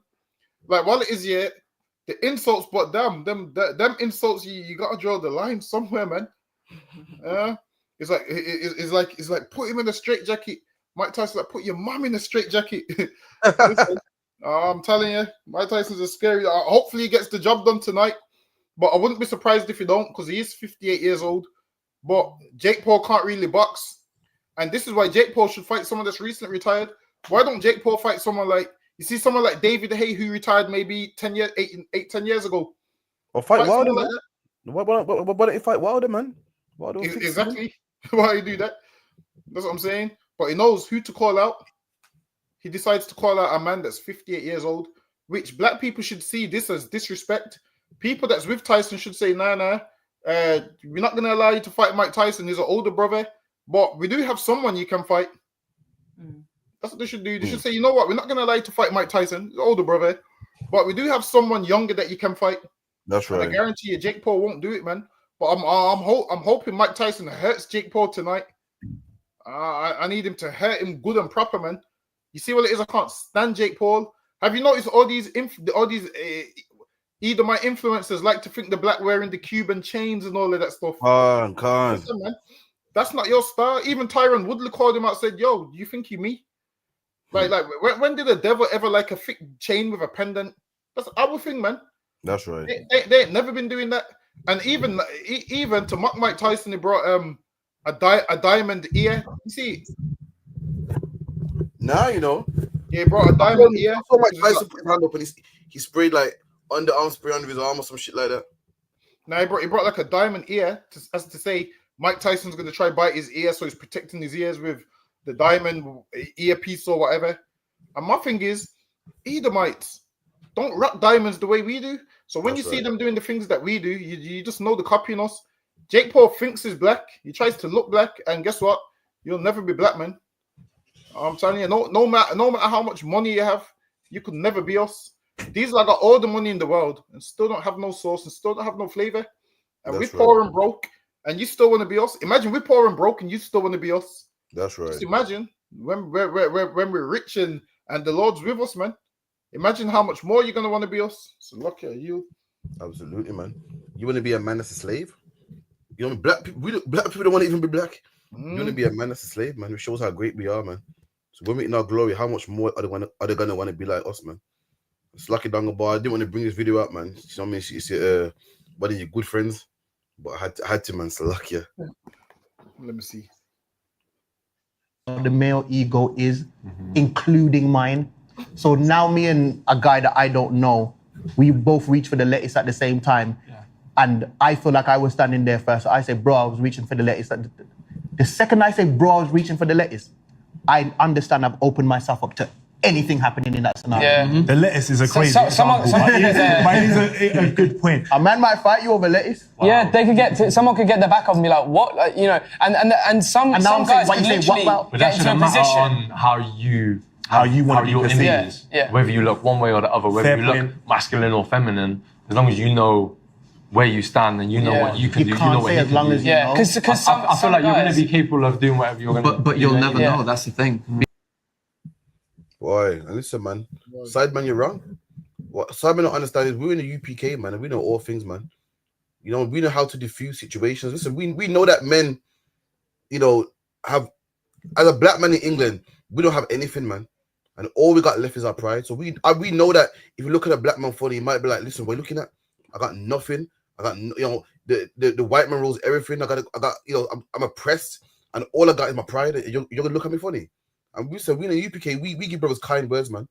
We're like, brother, you want lettuce? No sweat, man. Have it, man. How much time Donga Bar we driving, the brother's grilling us, and the way we deal with him, he has to show us love, man. We're like, brother, you cool. It's fine, man. Well, you know, he's saying that, with a brother's egos through the roof, you don't know what you're into, you know what you're waiting for. You could get, you know, it could end up bad, it could end up sour. For you, it might do, because you're not in the UPK, man. We know, we don't blame the brother, man. We know the brother's going through oppression, hated, and we know that all he got is his pride, man. You mean tell me I got nothing? The wife got me on child support, took my child away. The white man treat me like I'm some idiot. I'm getting locked up by the police, and all I got is these shoes, man. You're gonna step on my shoes. That's how oppression is to black people, man. And that's why when it comes to black people, what you gotta say is Salakia, man. Sorry, I apologize, man. For too long we blame each other, man. Oh, black people are annoying, man. Black people, this, oh God, you can't give a black man nothing, and all black people ought to do is fight. Sometimes you gotta be understanding, man. You see, you at a zebra crossing, the brother's crossing the road is looking at you funny. Just say, you know what? Take your time, man, brother. It's cool, man. Let me know it's fine. Let me know. Listen, you ain't got to be that way with me. You can put your guard down, man. It's fine, man. I'm not trying to take your woman. I'm not trying to, you know, grill you. I'm not trying to, you know, start war with you, man. It's cool, man. And that's how you got to do it, man. For side man, this is a big thing, and it's, you know, it's rough, and he can't understand it. He can't fathom it. What am I gonna do? For us, man, the UPK, we know, man. So lucky, you. And what most black people don't realize is black people see how other black people treat black people, so everybody's on edge. So one man's probably looking at you thinking, yo, he might be a threat to me. I don't know what he's thinking. And then the next man's looking, yo, he might be a threat to me. I don't know what he's thinking. What you need to do is let that brother know that you're no threat to him, man. Sometimes just see a brother and just say shalom. You know, that's right. He ain't never heard that word in his life. Straight away, he's gonna know. All right, then, whatever you're into, I've not heard it before. What's that you're into? Usually, most men want to attack men that are on the same level as them, meaning they see something in them that they see in themselves. So if you carry yourself differently and you move differently, these men usually they won't bother you. They won't look at you in a certain way because why?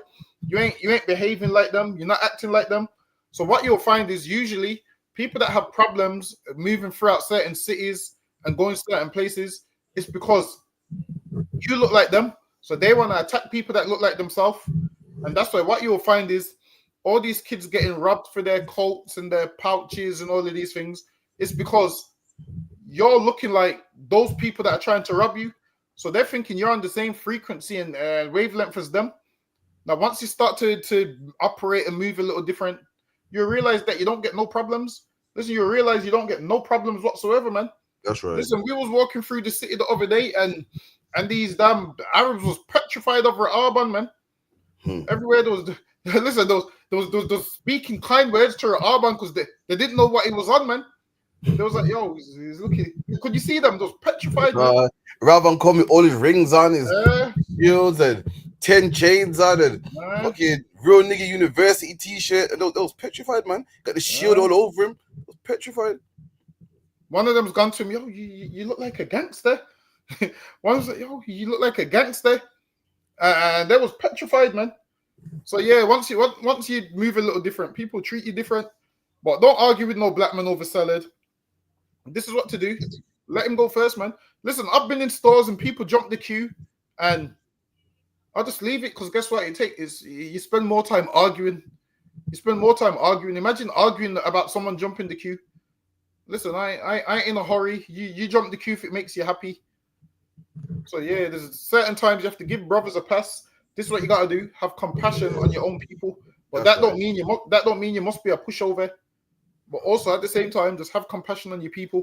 Don't be fighting over the littlest of things. He's talking about lettuce. Let him go get the lettuce, man. So lucky you. And the Bible says what? Suffer wrongfully, man. Sometimes you're in the rights, but so you know what, brother, you want lettuce, take the lettuce, man. I'm not gonna fight over my brother for some lettuce, man. You know what I mean? So not all the time you got a rise to it, man. The Bible says what? Sweet words are like a honeycomb in Proverbs, what, 6:16. Sometimes you gotta give a brother kind words. Oh, so I didn't see it there, brother. Go and do your thing, man. I didn't see her. Oh, you was reaching there first. Sorry, didn't see it, man. And you by doing that, yeah, you can hurt a brother more than costing him back, man. You can hurt a sister more than costing her back, man. You make that sister go, rah. Look how nice you were to me, and I was about to be a bitch to her, man. You know, I need to fix up. Look how I was on guard, and the brother's like, he's not even on the same. He's not even greeting me with the same energy. I need to fix it. I need to do better, man. There was no need for that, man. That's why you gotta check your brother sometime, man. Not all the time you gotta rise to it and fight back. Just let him know. Listen, you're arguing for no reason, man. Ain't no argument here. It's cool, man. Take this. It's cool. I'll get the next one, and that's how you gotta do it sometimes, man. You know what I mean? You come to UPK, we'll teach you that, man. Shit, Dunga boy, imagine this. Listen, if I didn't know women weren't equal to men, listen, I found out today, man. So lucky. I found out today, man. Listen, those two women here that were professional. I'm gonna show you a woman ain't equal to men. And any wise woman knows this, man. I'm not saying that a woman can't get a job and she shouldn't get paid the same as a man. But I mean, a woman just ain't equal to a man. She's just not equal. Just like I'm not equal to a dog.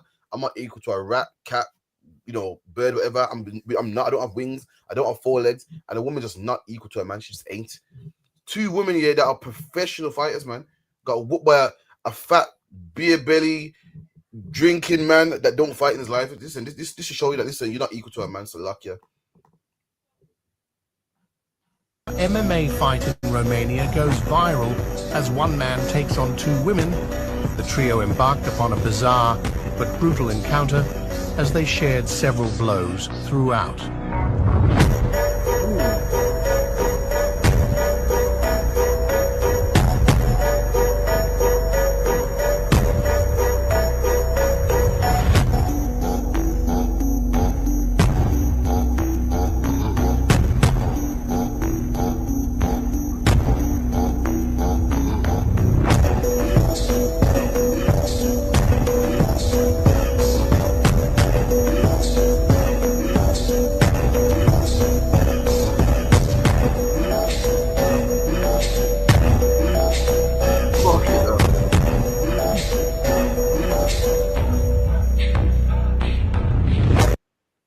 Listen, hold on. Let me get this right. You mean tell me, yeah, 2 trained women, 2 of them, not 1, 2 and they trained, and 2 of you won't be equal to a man that don't train, man. You're not equal to a man, man. So like I said, why am I even debating this? Why we arguing? Why we saying a woman can do what a man can do, and a man can do this, so can I, and this whole pronoun game? You're just not a man. You're not a man, man. And a man, you're not a woman, man. This man's beer belly untrained. Listen, he wiped the floor with these 2 women, man. It was horrible to see. You were getting thump up. 2 of them, you would think that one would jump on his back or something. Both of them had no, so they didn't have a chance against this guy, man.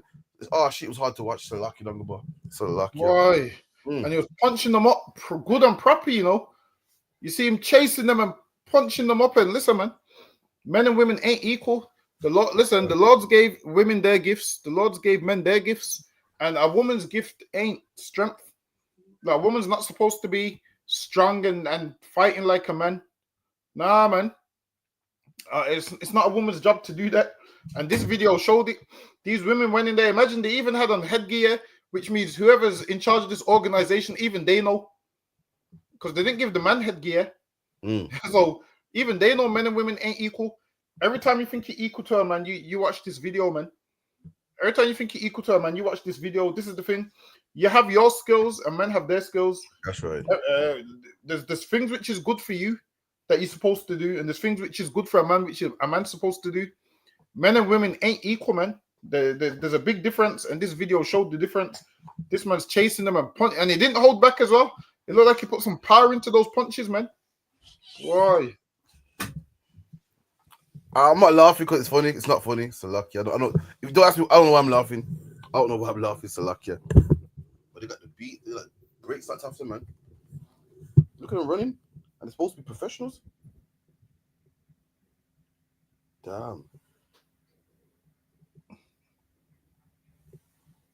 At that moment, they realized the kitchen is where the you see how she turned around. She was trying to go back to the rewind that. She was trying to go back to the kitchen. That punch almost made her want to go back to the kitchen. Rewind it. Look how she's walking towards the kitchen. You see that? Rewind it. He punched her back into the kitchen, man. Look, man. Look, play. Boom. She's trying to see. At that moment, she realized, yo, I should have stayed in the kitchen, man. Even Listen, man, even look back. It looked like domestic abuse, isn't it? Even though it's a cage match and it's licensed and it's lawful, it even look by the way he's beating them up, man. It shows men and women are equal, man. It's lucky, man. It's just not. The Bible goes male and female created he them. If the Lord wanted one gender, he would have made one gender. He purposely made two, man. Ain't nothing wrong with a woman being a woman, man. Ain't nothing wrong with a man being a man. Ain't nothing wrong with a woman serving the man. In fact, women love to serve men, man. Women feel good when they cook you a plate of food and your belly, and your belly's full and you're smiling. They feel good that they can serve you, man. You feel me? But nowadays, 2024, thanks to the oppressor, the serpent that told Eve in the garden, listen, you can be above your man. Every woman wants to be above their man now, man. No one wants to serve their man no more. The serpent said, "Why don't listen to Adam, man?"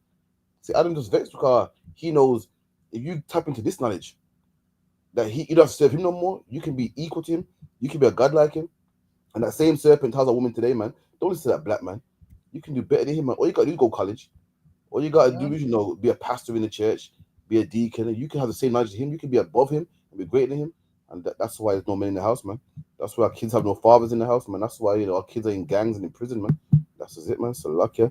Don't fall for this, man. Next time you think that you're above him, man, and greater than him, man, just look at that girl that got boxed back into the kitchen, man. So lucky. Punched her. She was looking for the kitchen door. After they hit her, she realized at that moment, damn, this ain't what I want to be doing, man. Imagine that, especially if those women have got husbands. Imagine that, man. Imagine your woman's a professional fighter and you see that man punching her in the cage. You'd have to hop the cage, man. You'd have to hop the cage. Chelsea, I couldn't watch it. Say that again. I couldn't watch it. I'd have to jump the cage. So lucky I'm having it. The woman will come home, boss face, and nah, man. Don't be trying to fight no man. Please tell me you saw that video of that man robbing Greg's. Please tell me you got it. Have you got it? Nah, what happened? Oh, let me see if I can find it. You mean the man getting locked up and the girls are singing and got locked up? That one? Nah. What's his name about him at Den's house kissing up man and that? I still didn't get the role. Nah, well, he got the role, but I think they said he kissed the man, but they cut that part out the film. Fuck it up. So he kissed the man for nothing. Something like that.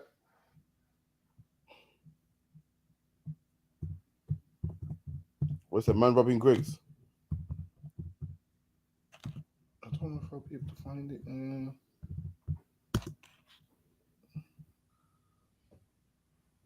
Hold on, I might be able to find it. Where did I see it?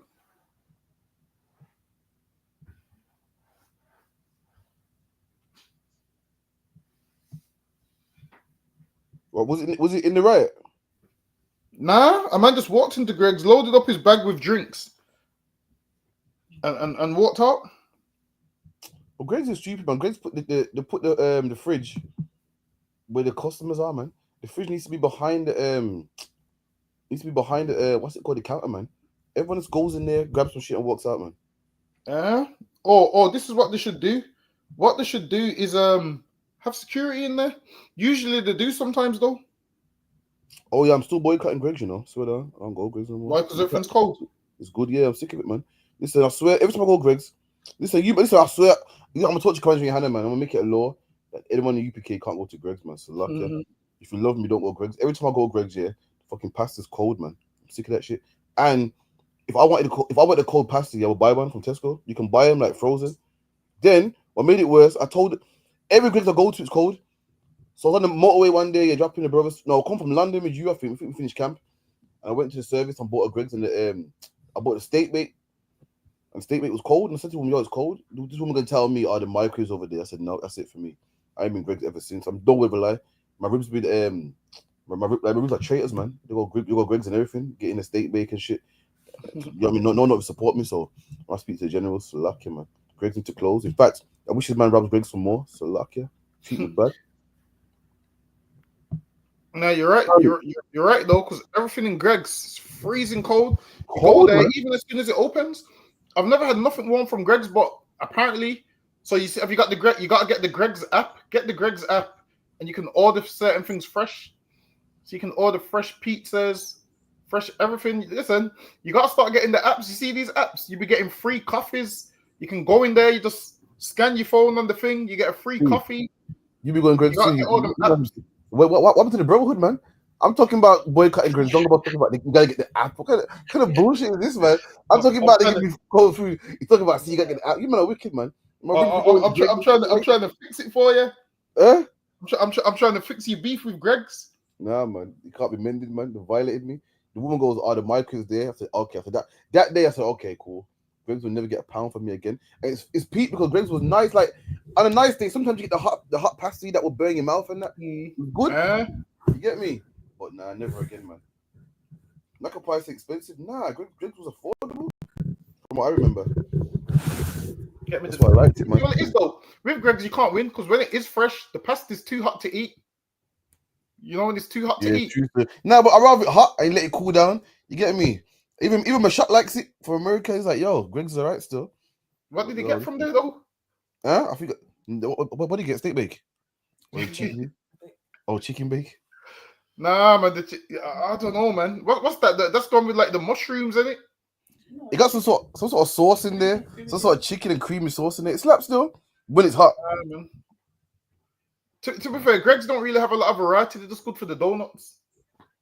Outside of that, outside of the cookies, the pastas only. I thought with nothing else but the pastas, man. Strictly pastas. I switch up and get a cheese thing, or one day I'll get the steak bake, or even the vegetable one slaps as well. Nah, you know what one used to be good. Did you ever try the cheese and beans one? I have, but not from Greg's though. Costa? Nah, man, that cheese and beans. Listen, that cheese and beans was undefeated. He's in town, so probably. In it in Costa?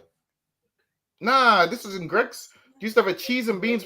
See, that's what I'm saying. You like ain't Greg's regulars, man. This guy ain't no Greg's regular. Yeah. That's what I'm saying. I get stuff that they don't even have on the menu. Going there, cheese and beans, pasty, and the salty. Don't go Bobby switching on the team, you know. Nah, man. I'm not going there. It's no more. So like Greg's is cancelled, man. So I put the man grabbed them drinks from Greg's. Yeah, he went in there and he cleared out the fridge and walked out, and the staff didn't say nothing to him. So it's a regular occurrence that people just go in there and take a sandwich and walk out. The other day I was in there and I'm in there. I've got he's took a sandwich and a drink, and then one of the ladies that the staff didn't say nothing, but one of the customers, a black lady, she's like, put it back. Why do black people here take the job seriously? Remember the black bus driver? The black bus driver, you couldn't skank him, you know. No. So like, carry on. So then he's walked out, and then everyone was looking at me like, "Yo, you got a security badge on? You supposed to stop him?" I said, "Nah, I don't work for Greg's." I was like, "Nah, I don't work for Greg's. Greg's ain't giving me no discount. Listen, when I'm on my break, I'm a civilian. Listen, at that moment, I'm a civilian. I ain't doing no work on my break. So I need to see if I can find the video. I need to find it. Man, cleaned out Greg, you know. And he just walked off casually. It's not on YouTube anyway. Can't see it. I can find it somewhere.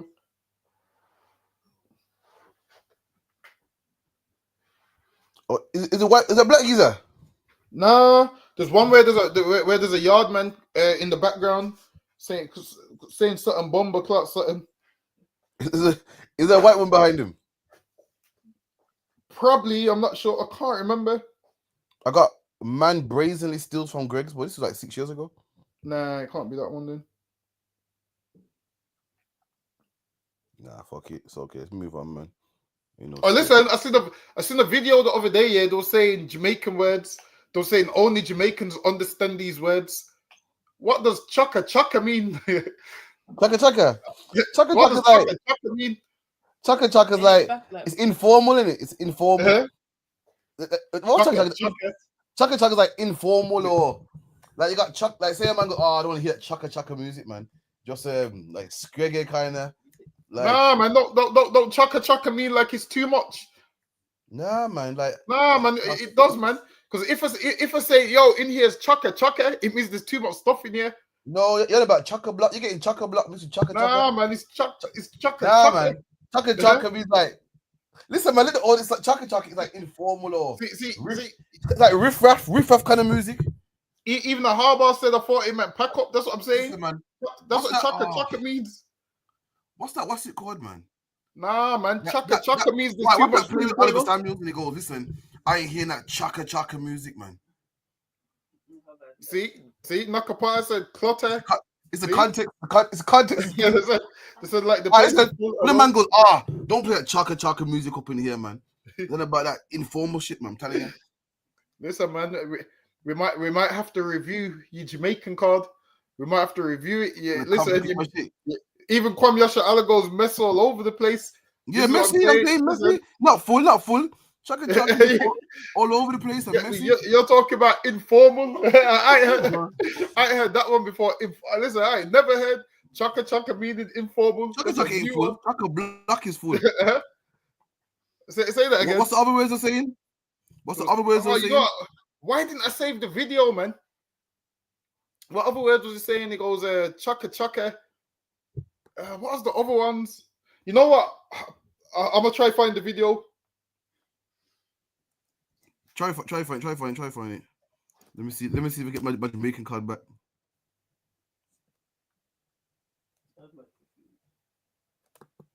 Let me see this.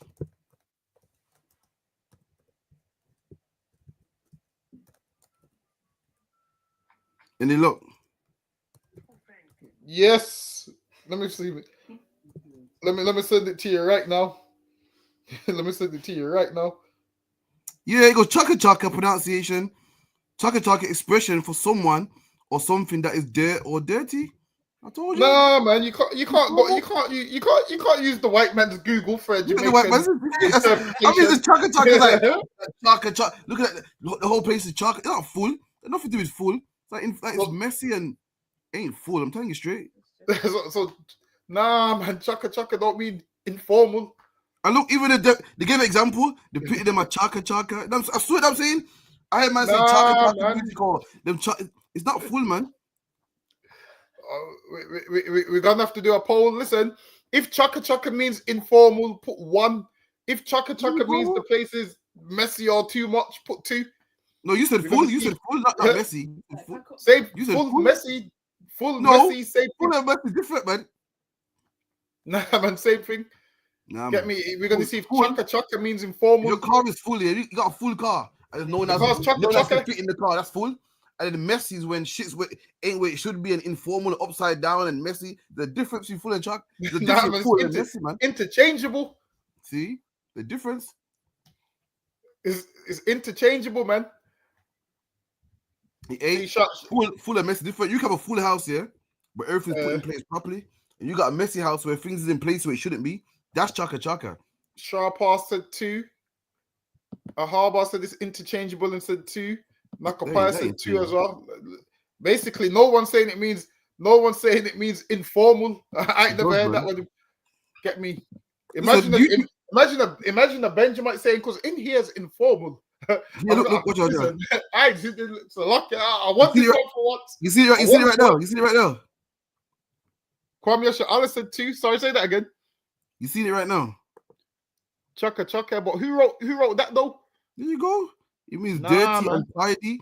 It's something that's not right. No, you said full. You said full. It means messy and untidy on there. You said full. Nakapaya is a clutter. Nakapaya was right, but full. Nah, man. Get me. Them Google interpretations. You can have a full house. You can have a clutter house. You can have You can have a full house. Yeah. You can have a bookshelf untidy and unkept. You can have a full house. And the bookshelf is full. You can have books everywhere on the floor. One's formal, one's nice and put away nicely, and one's messy. The difference. Full don't mean messy. Nah, but it does, man. See, this is right. Untidy, unkept. That's different. You said full.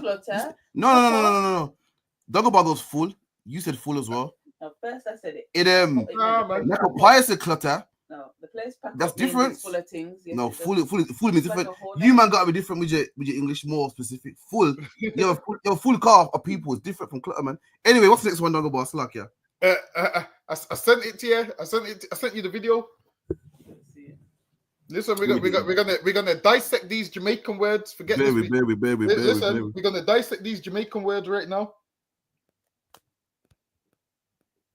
Also on YouTube as well. You just play it on YouTube. Oh shit! You kind of see. I didn't even know. What's it called? Words only Jamaicans understand. Part 1. Baby. That's what I'm saying.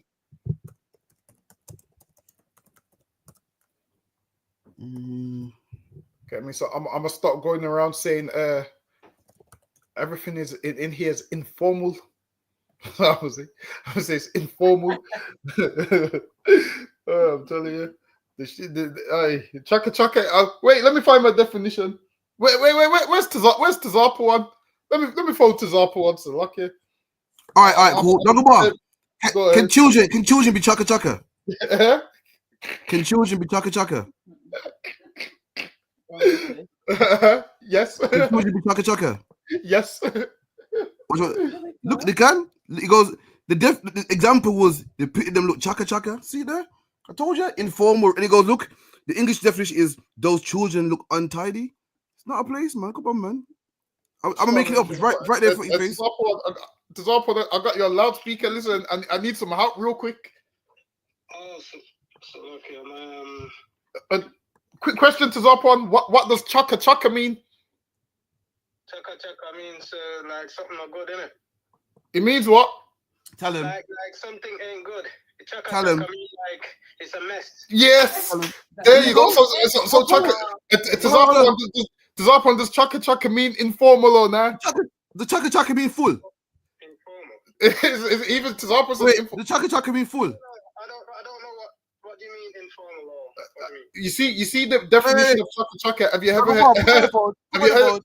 Have you ever heard of it being informal? Zarpon. Informal means though. I don't understand that. I don't know what it means. So lucky, I'm trying to find out. Informal or informal, but I don't quite understand what that you get me. What that means, I don't fully understand it. No. What we're saying is, so you see, chaka. We're saying Does wait? Hold on. Let me get the definition of informal. Let me check. Tazapwan. What? One second. I think you can hear you. Can you hear me? Can you hear him, Tazapwan? Who? Captain Crawford is on the. Oh no, I can't. Tell him to speak then. Say. I think you can hear me. Oh, I can hear you now, just about. Yeah. All right. Remember that play, when Oliver was saying, "I can't stand the chaka music." Oh yeah, the chaka. Yeah. Right. Okay. Yeah. Can music be chaka? Yeah, well, it's just a term. Come on, man. Come on, listen. They're trying to say only a house or a place can be chaka. I read it for the definition here. It said kids can be chaka. But listen, what do I know? What? The thing back out, like the house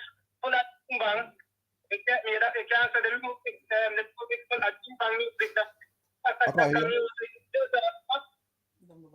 It means What, he said he can't hear. Nah. But Tazarpon, I'm gonna let you go. I just needed to know what chaka meant. For the Tazarpon, told you. Anyway, next one. Yes, good Lord. Thanks for the Tazarpon. Fucking hell. Someone a bit tense. Listen, Right, I move on. once. Go ahead. He goes, music can be chaka, so it can't be clutter. You ain't letting it go, you know. Nah, I'm making it embarrass me on TV. Shit. When I'm right as well, fuck that. How to get it now?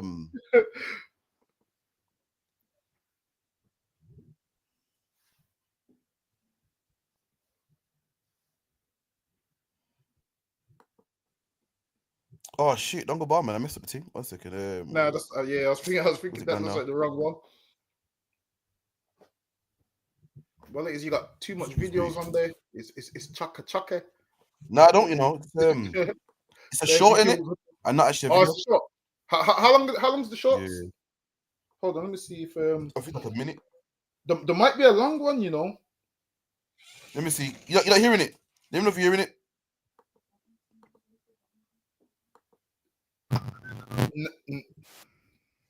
A little bit, you know, not a lot.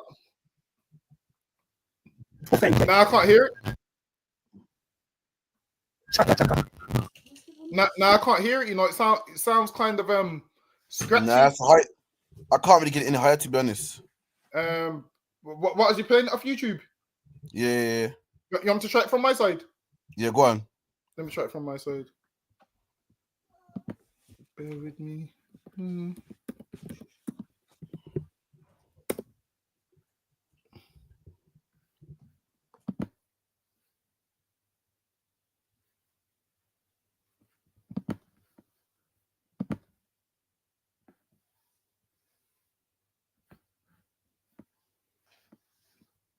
Why is this one so slow?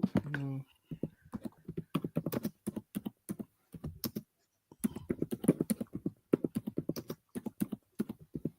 Oh, you are funny. We're just wasting the show to find out Jamaica. Yeah.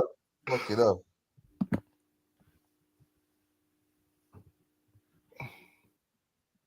Could you hear that?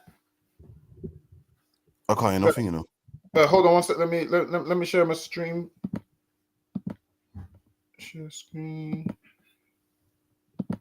All right, let me know if you can hear it. Jamaicans understand part 1. Yeah, better. Hear it.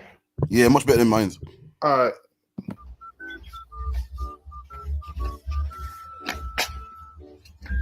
Tufenke. Listen, what does that one mean?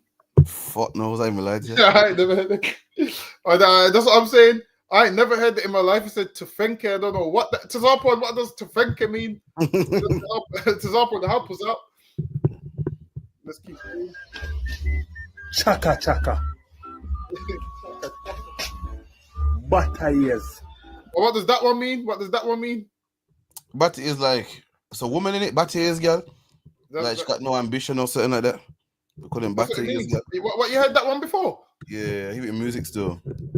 Batty ears. Batty ears, yeah. I never heard that one. Listen, I'm slacking. Let's keep going. Coroches. What about coroches? You get me? That coroches and chaka go hand in hand. Get me? You see? What's your definition of coroches? I thought crutches or coroches? Coroches? Nah, I never heard it in my life. Nah, man, coroches means like, yo, you got bare rubbish in the house. Like, you see things that mess whatever could be thrown away. Coroches. Like, let's say you got old toys or whatever in the house. They'll be like, yo, move them coroches. Never in my life heard that shit. But yeah, since it goes back to ears, girl is a skank, a whore. It goes implying trashiness or tackiness, like a ratchet woman. Oh. But now you've definitely heard coroches, man. You've 100% heard it. Nah, man. I ain't heard that shit. You hear coroches. What's that mean? Yeah, I ain't heard that shit in my life.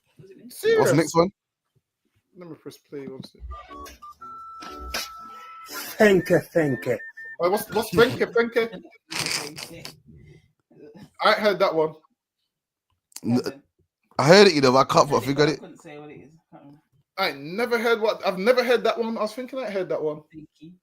Fenke. Go on, give some more. Fuck it up. You're killing me. Konomono. What's that one? I don't know. Fuck knows. Yeah, I never heard that in my life. Let me see if we can find one we know. Trust me. Buguyaga. What's that? Are you killing me? It's making it up. It's making some up. What's Buguyaga? I never heard that one either. Dege. Yeah, get whatever me, no dege. What's your definition of dege? Dege is like the one dege. Like you're gonna take the what, like the what lift. You're gonna take the one dege. So like, yeah, man, like it's not much. So it's, you know, it's not much. You see what it is? I know what it means, but I can't explain it. But I go listen, man. Oh, if I go listen, you're gonna take the one. Like, you're gonna take the one dege, something. Like it's not much. You're gonna take it anyways. Tiny, small, a small amount, man. I've heard that one, but it's mad because there's certain terms you use, and someone will say, "Yo, what does it mean?" And then you just can't relate back. Yeah, it's the what left, man. Listen, that's funny. Who was it again? It was Hot 92 on the radio station. You get me? And they was promoting one hair shop in it, and the woman had a Brummie accent, but she's talking Pat was hilarious. She goes, "Are you tired of the one dege hairstyle?" I listen, I was boy. Dege is like, yeah, like one. It's like, yeah, man, like the tiny piece. I was laughing, boy. Let's see what else he says. What means what? Kumujin. What's that one? Which one? Kumujin. Nah, no idea. Kakafat. Yeah, I mean, we know that one. Kakafat's like, oh shit. That's what it is, isn't it? Yeah, like shot like. I don't listen. Break it down. You break it down. Yeah, break it down. What does mean? If a white man goes, yo, what does that mean, bro? How you explain it to him? I'll be like, yo, it means I got no words. I say it means I got no words. There's terms we use every day and shit. If someone asks you to, you see what it is? There's just certain things only black people will know. Like if you say it to me, I know what it means. But if you ask me what it means, I don't know what it means. If you get what I mean, I know what it means, but to relate back, shit, I don't know what it means. Let me see the next one. Hold on, wait a minute. Let me. Oh, where's it gone? Oh, here it is. Zotopek. What's that one? Boy, I have no idea. You know, this nigga's killing me, boy. Fuck it bro. up. You think you're Benjamin? This nigga comes out here. That's what I was thinking.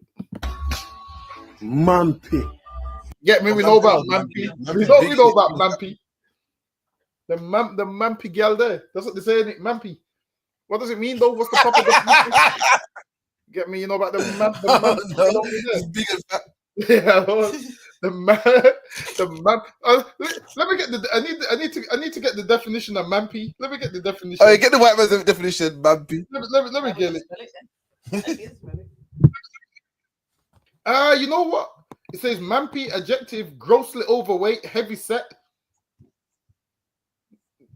I told you. Listen, the definition is to what? So when I put chaka, go to the white man then. But now man is saying it's proper. Man. You see, your definition is like saying Turtle Bay, South Jamaican food. That's all it is, man. That informal definition was Turtle Bay. So lucky we can't let you slide with that one. But Mampi's cool, yeah. Kiba. What's Kiba? No idea. Ain't it something to? Don't mean shut your mouth. That's Kipper. That was Kipper. Nah, ain't Kipper. Kipper's a kid's book, man. Kipper's was Kipper, you know. It's like Kipper, you might like. Nah, man. Ain't Kipper. I don't know. I thought it was Kipper. Ain't Kipper. I'm sure Kipper's one of them kids' books, man. From what I remember. What, Kipper the dog? No. Yeah, man. That's what it is, I swear it's Kibbe. Kibbe your mouth. Let me keep going.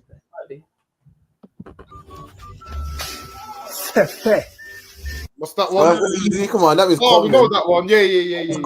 Come then. If you're bad, say it then. Say come then. Yeah, we know that one. Words only Jamaicans understand. Oh yeah, I think we. Anyway, back to English now. Trust me. Back to English now. Them words, I don't know. We're back to English. So lucky. Something good. That's lucky. Something we all agree on. Back to English now. So fair. The deck of fire say if you're bad. But yeah, man. So anyway, next week Saturday, got the brunch. You know, was it 10 to 11? 11 to 12. So make sure you come through, man. Command your hand is feeding the neighborhood, man. Make sure you come through, get yourself a nice breakfast. Come on, man. If you're a Benjamite and you know what chaka means, yeah, and you want the planting, and you want the or planting, however they pronounce it, and you want the seasoned beans with the black pepper and the hard-boiled bread, and what else is whopping up? Fried dumpling. You fried dumpling as well. Oh, listen, you can't even fried dumpling and bread. Egg. We're not having bread. Yeah, not egg in the dango bar, that egg, you know. Yeah, egg. They said since you do the Vegemite thing, yeah, they said got the egg, you know. I'm not calling it plantain, got plantain. It's called plantain. Fried dumpling. You got fried dumpling, you know, not fried dumpling with a G. Fried dumpling. You get me fried dumplings, so like here we got egg, got plantain. You get me sausage. What you got sausage? Sausage. Not sausage, you know, sausage. You get me? What else you got? Fish fingers, cool. Burger, come on. Listen, man. Tea, coffee, mint tea. You got the peppermint tea. You got ginger. You know, Benjamin drink peppermint tea. Come on, man. Then after that, 5 till 7, got the class by after Donga Bar, which is gonna be in it's gonna be in Leicester as well. LE20UA. Make sure you come to that as well, man. It's gonna be lit, man. It's gonna be a good day. Come and get your belly full, man. You're Black, Hispanic, or Native American Indian. Just come, man. Free of charge. Get yourself a breakfast, man. Fill your belly, man. Fill your belly and leave, man. Listen, we treat our brothers good. Then after that, now we're gonna travel to Leicester. We're gonna go over to Maidstone Road, the Caribbean Center. You know what I mean? It's gonna be lit, man. Make sure you come through, bring your questions in. If your belly, listen, I'm gonna tell you something, Donga Bar. If you eat the breakfast and come to the class, any morning your belly's still full. Your belly's still full from in the morning. You're gonna be in the class at 5 o'clock here. Your belly's still full. Belly's gonna be chaka. In Leicester, your belly's still gonna be chaka. In that context, it don't make no sense, or does it? Not at all, man. No, it don't make sense. Yeah, in that context, it don't. Okay. Makes zero sense in that context. To come through, man. It's gonna be lit, man. Pass through, it's gonna be a good day. And for everyone, man, make sure you log in next week as well. We got more, you know, history Donga Bar's gonna reveal. You know what I mean? We got loads, man. Anything that you thought, you know, King James being gay or Muhammad being a prophet, all these things, man, we got lined up, man. So again, make sure you're here. We'll be here next week, 9 to 11. Make sure you come to 394 Lodge Road, B18 5PW. And with that, I say shalom. Shalom, Israel.